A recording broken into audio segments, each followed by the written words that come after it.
She has no right to be on that stage. The words sliced through the perfumed air of the university's grand hall, carving silence in their wake. Maria Gonzalez froze, her threadbare blazer suddenly feeling paper-thin against the weight of 100 privileged stares. She clutched her perfectly typed thesis, the culmination of 3 years cleaning these very floors by day and studying by their polished reflection at night. The whisper had come from the dean's table, loud enough to be heard, soft enough to be denied. In that crystalline moment of public humiliation, Maria understood what all her perfect grades couldn't change. In their eyes, she would always be the woman who emptied their trash. The Westfield Private University annual Excellence Gala transformed the ancient oak-paneled hall into a constellation of wealth, crystal chandeliers reflecting off designer evening wear and family heirlooms that had adorned privileged necks for generations. At the head table sat Dean Montgomery, his silver hair perfectly coiffed, surrounded by board members, and this year's keynote speaker, Tom Hanks, whose presence had been secured through a substantial donation from a legacy family. The room buzzed with self-congratulatory conversation, parents who had purchased buildings exchanging knowing glances with professors whose tenure depended on such generosity. Maria stood at the threshold, her invitation, earned through having the highest GPA in the economics department, clutched so tightly her knuckles had turned white. The dean rose to the podium, tapping his crystal water glass with a silver spoon. Before we announce our summa cum laude graduates, there appears to be an administrative issue to address. His eyes fixed on Maria with the cold precision of a surgeon deciding where to cut. Our janitorial staff member, Ms. Gonzalez, seems to have been mistakenly included in our honors consideration. The room rippled with uncomfortable laughter. Maria felt her chest constrict, 3 years of nightless sacrifice collapsing around her. From the corner of her eye she noticed something unexpected. Tom Hanks had stopped smiling, his posture shifting as he leaned forward, eyes narrowing as they moved between the dean and the young woman whose dreams were being dismantled with surgical cruelty. Maria forced herself to breathe, to remember the countless nights she'd spent mopping these same floors, textbooks propped open on her cleaning cart. Each streak-free window in this hall represented a chapter memorized, each polished banister an economic theory mastered. The daughter of immigrants who had sacrificed everything to give her this chance, Maria had enrolled at Westfield with a partial scholarship and the determination to break the cycle of service that had defined her family for generations. By day, she blended into the background, invisible in her gray uniform, as she emptied trash cans beside students who never once looked up from their MacBooks. By night, she transformed into what she truly was, the most brilliant economic mind the university had produced in a decade, according to Professor Harlow, who had no idea she also cleaned his office 3 times a week. Maria had maintained this dual existence for 3 years, her name appearing on the dean's list every semester, while her face remained unknown to those who read it. Until tonight, when her academic identity and her economic reality collided in the worst possible way. The dean cleared his throat, the sound amplified through the microphone like a judge's gavel. While Ms. Gonzalez has indeed participated in our courses, Westfield has standards beyond mere academic performance. His lips curved into what might generously be called a smile. Our graduates represent not just intellectual achievement, but the qualities of leadership and social standing this institution has cultivated for 200 years. A murmur of approval rippled through the crowd. Parents nodded, relieved that their massive investments would not be devalued by association with someone who cleaned toilets. Students exchanged glances, most uncomfortable, some openly smirking. Professor Harlow half rose from his seat, confusion written across his face as he finally connected his star student with the quiet woman who kept his office immaculate. At the back of the room, the catering staff, many of whom had covered Maria's shifts when exams demanded her attention, stood frozen, trays perfectly balanced, faces carefully blank, in the way that those who cannot afford to lose jobs must maintain even when witnessing injustice. One of them, an older woman with hands gnarled from decades of service, let a single tear slide down her weathered cheek.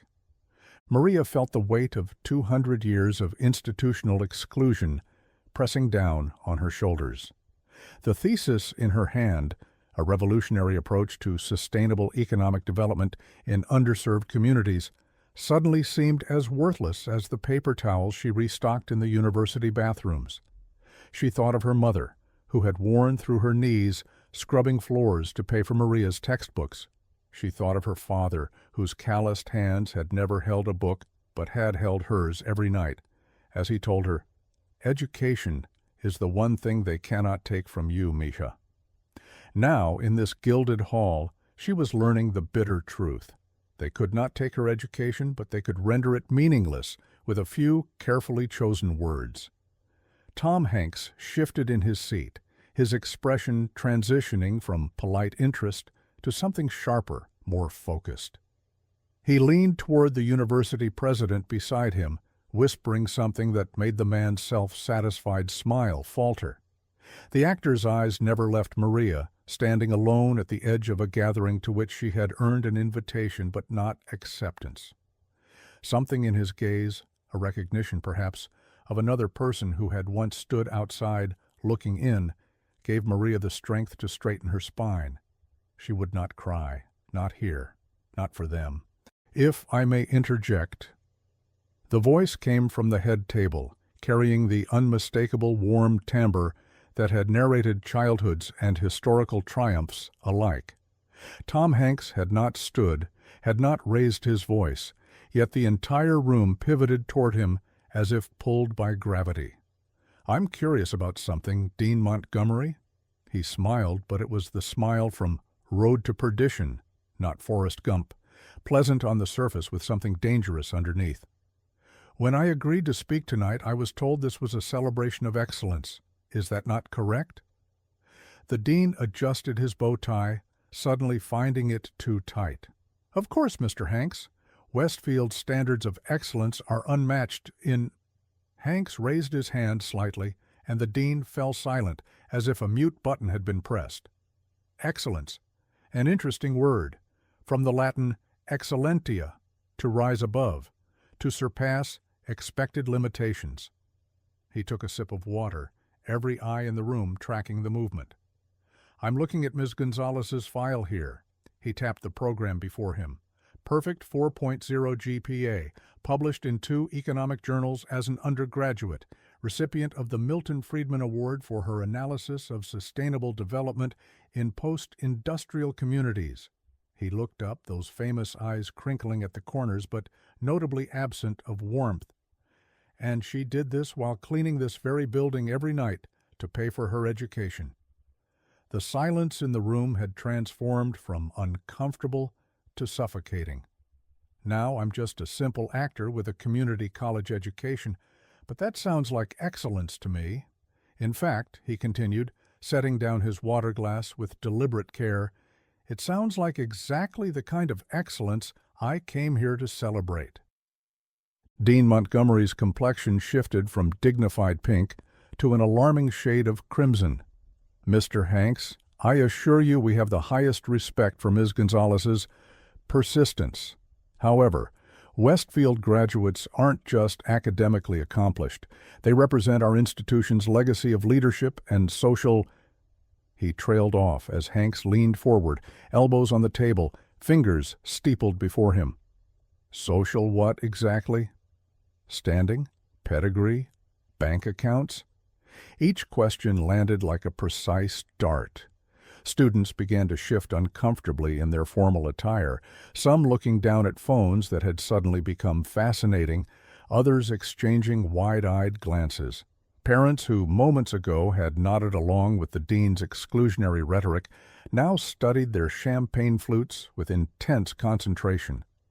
One mother, draped in generational wealth from her diamond earrings to her handcrafted shoes, whispered to her husband, loudly enough to be heard.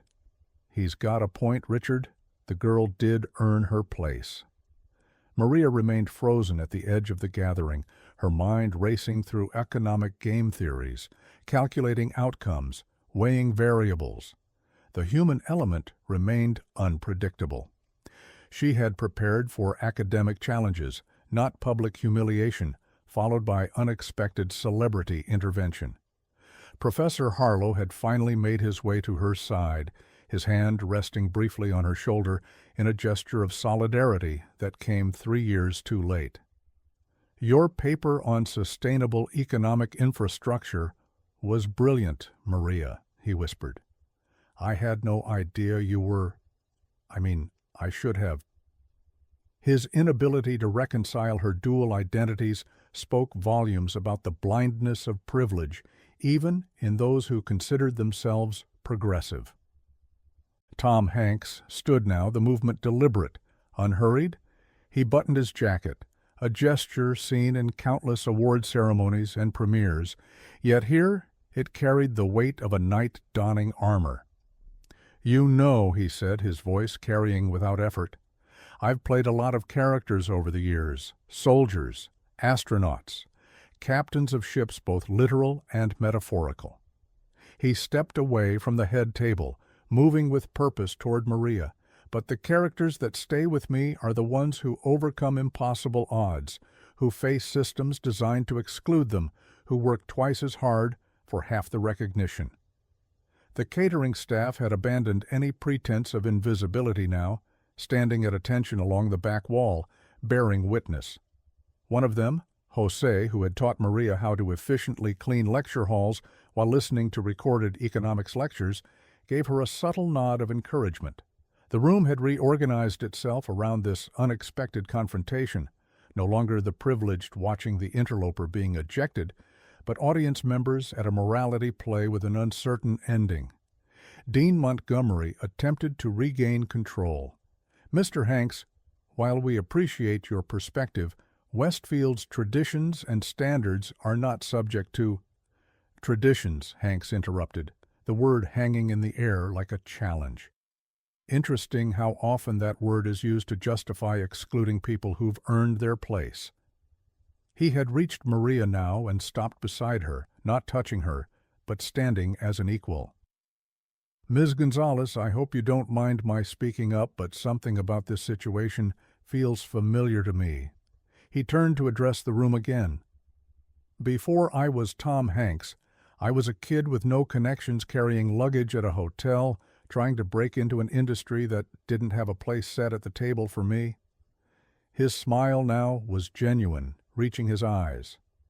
"What I've learned is that excellence, real excellence, often comes from unexpected places, and those who try to keep it out only diminish themselves." The university president rose from his seat, sensing a potential disaster unfolding. Not the moral kind, but the fundraising kind. Tom Hanks was not just a celebrity. He represented millions in potential donations and priceless publicity. "Perhaps we're being hasty," he offered, voice honeyed with damage control. "Ms. Gonzalez's academic achievements are indeed remarkable." But Hanks wasn't finished. With the timing of an actor who knew exactly when to deliver a crucial line, he reached into his jacket and pulled out something that made the room collectively gasp: a folded maintenance uniform. "I asked one of the staff if I could borrow this earlier when I heard what was happening." His eyes swept the room, connecting with stunned faces. "Because I wanted to make a point about perspective." He unfolded the gray uniform with surprising reverence. "This uniform, the one Ms. Gonzalez wears while cleaning these halls so she can afford to excel in your classrooms, should be hanging in your university museum, not hidden away as something shameful." A student in the front row, a young woman whose designer dress probably cost more than Maria's entire education, slowly set down her champagne glass and began to applaud. The sound was startling in the tense silence, and for a moment it stood alone. Then another pair of hands joined, then another. Professor Harlow's applause was enthusiastic, if belated. From the back, the catering staff began to clap, their normally restrained professionalism giving way to genuine emotion. Maria felt tears threatening again, but for entirely different reasons. The dean remained rigid, his face now the color of spoiled milk. "This is highly irregular," he sputtered, but his objection was drowned in the growing wave of applause. "I'd like to share something with you all," Tom Hanks said, quieting the applause with a gentle gesture. "When I review scripts, I look for characters who challenge me, who show me something about humanity I didn't fully understand before." He carefully folded the uniform and held it with the same respect one might hold a flag. "In my career, I've tried to portray people who remind us that greatness isn't bestowed. It's earned through persistence, intelligence, and heart." He turned to Maria, his voice softening. "Ms. Gonzalez, would you mind telling everyone how many hours you work each week, between your studies and your job?" Maria swallowed hard, finding her voice. 78, she said, the number falling into stunned silence. 16 hours cleaning, 5 days a week, plus weekends when there are events. I study between midnight and 4 a.m., and between classes. Hanks nodded, letting the reality of those numbers sink in. "And your GPA again?" 4.0, she answered, stronger now. A low whistle came from somewhere in the audience. Hanks turned back to the crowd.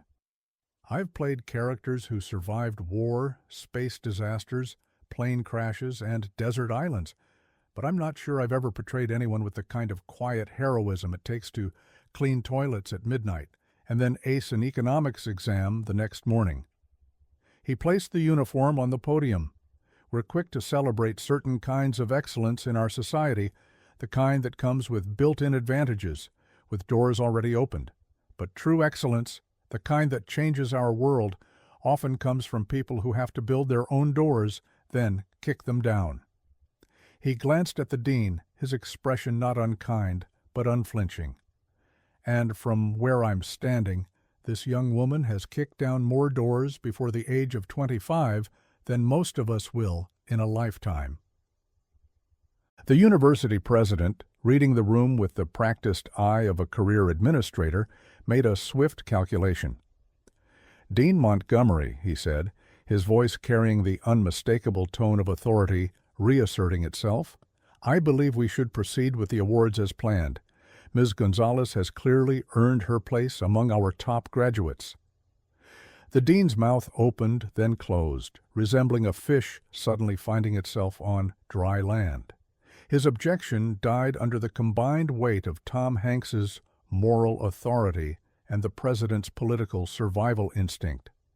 Maria watched this power shift with the analytical eye she'd applied to economic systems, how quickly hierarchies could reorganize when sufficient pressure was applied to the right points. Tom Hanks stepped aside, gesturing toward the podium. "I believe this belongs to you," he said quietly to Maria. For a breathless moment, she didn't move. This threshold felt more significant than any she had crossed before. The uniform still lay on the podium, not hidden away, but transformed into a symbol of all it had taken to reach this moment. With deliberate grace, Maria walked forward. The sound of her sensible, carefully polished shoes, bought secondhand for this very occasion, echoed in the hall. She reached the podium and picked up her uniform, folding it with practiced hands before tucking it under her arm. Then she pulled her thesis from its folder, the culmination of 3 years of sacrifice and brilliance. "My research," she began, her voice finding its strength, "focuses on economic mobility and systems designed to prevent it." A ripple of uncomfortable recognition moved through the audience. "I found that when barriers to achievement are removed, when merit truly matters more than background, organizations don't just become more equitable, they become more successful." She looked directly at Tom Hanks, whose eyes reflected nothing but respect. "Thank you for demonstrating my thesis in real time, Mr. Hanks." The remainder of the evening unfolded with a transformed energy. When Maria's name was called among the summa cum laude graduates, the applause was thunderous, led by the catering staff who abandoned all pretense of professional invisibility to celebrate one of their own. Students who had never noticed her presence now approached with business cards and networking opportunities. Professors who had graded her exceptional work without connecting it to the woman who cleaned their offices now vied for her attention, research proposals at the ready. Through it all, Maria maintained a gracious composure that made the earlier behavior of the university leadership seem even smaller by comparison. Tom Hanks remained at her side through the formal ceremony, not as a protector, but as a colleague, introducing her to industry connections with genuine respect.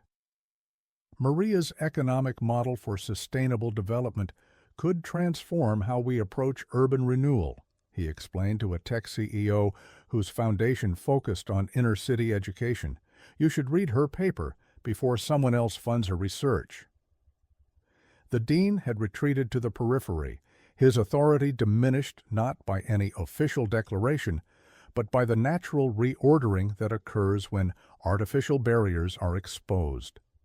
The university president, with the survival instinct of his species, had pivoted completely, now describing Maria as exactly the kind of innovative thinker Westfield is proud to produce to anyone who would listen. In quiet moments between introductions, Maria found herself processing the seismic shift that had occurred in her life trajectory within a single evening. The weight of the uniform under her arm felt different now, not a burden to be hidden, but evidence of a journey to be honored. "Your parents couldn't be here tonight?" Tom Hanks asked during a quiet moment, his question gentle, free of presumption. Maria shook her head. "My mother couldn't get the night off. She cleans office buildings downtown. My father—" She hesitated, then decided on honesty.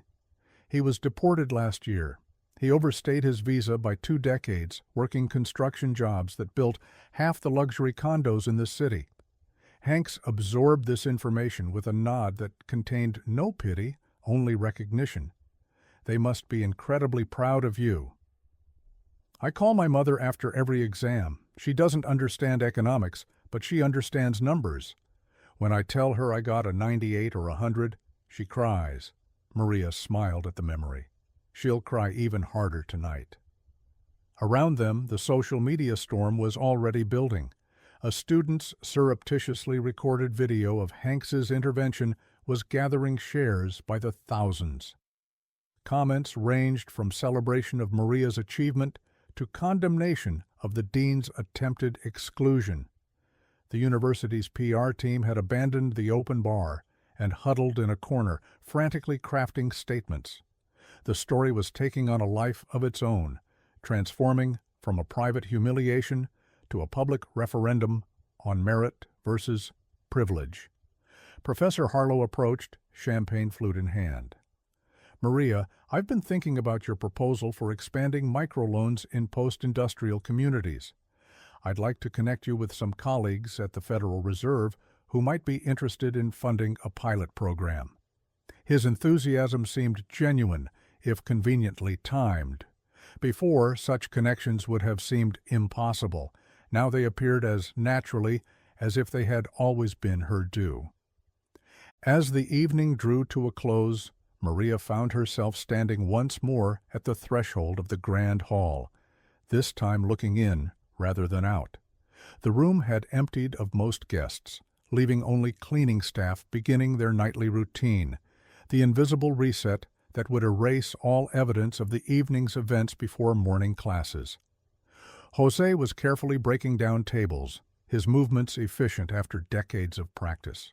He caught Maria's eye and gave her a smile of pure pride. "You're not coming back to work tomorrow, are you?" he asked in Spanish. "That man is going to make sure you never have to clean again." Maria crossed the room to him, switching to Spanish as well. "I'll finish the week," she said firmly. "I don't leave jobs unfinished." She helped him fold a tablecloth with the practiced movements of someone who had done it hundreds of times. "But I've been offered a research position." "And 3 interviews." Jose nodded, unsurprised. "Good. But remember us when you're running the Federal Reserve." Tom Hanks approached, respectfully waiting for their conversation to conclude. "Ms. Gonzalez, I have an early flight, but I wanted to say goodbye." He extended his hand, and when Maria took it, she found a business card pressed into her palm. "My production company is working on a documentary series about economic inequality. We need consultants who understand both the theory and the reality. If you're interested." Maria looked at the card, then back at the man whose intervention had changed everything. "Why did you do this?" she asked, the question direct, economist to the core. "You didn't know me." Hanks considered her question with the seriousness it deserved. "I've been fortunate in my life, but I haven't forgotten what it's like to be on the outside. Systems don't change unless someone challenges them." He glanced around the emptying hall, and excellence deserves recognition, regardless of where it comes from. He smiled then, the familiar Tom Hanks smile that had welcomed audiences for decades. "Besides, I'm a sucker for a good story about someone beating impossible odds, especially when it's not fiction."